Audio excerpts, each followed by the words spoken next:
ఏమండి ఏంటి? ఫంక్షన్ కా నేను కూడా వస్తానండి. నువ్వెందుకు? అదేంటి భార్యగా అందరినీ నన్ను పరిచయం చేయరా? ఏంటి? నిన్నేమైనా ఇష్టపడి నేను పెళ్లి చేసుకున్నానా? మీ నాన్న బతిలాడితే చేసుకున్నాను. అయినా మీ నాన్న నీ పెళ్లి ఇష్టంతో చేయలేదు, నిన్ను వదిలించుకోవడానికి పెళ్లి చేశాడు. చూడు, ఇక్కడ మనుషులు నీ వాళ్ళు కాదు, ఈ ఇల్లు నీది కాదు, ఈ ఇంటి పేరు నీది కాదు, గుర్తుపెట్టుకో.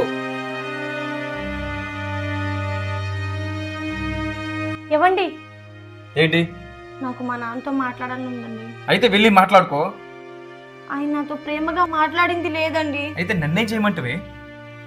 ఒక 2 నిమిషాలు మీరు మా నాన్న అనుకొని మీతో మాట్లాడొచ్చా? సరే, ఏంటో చెప్పు.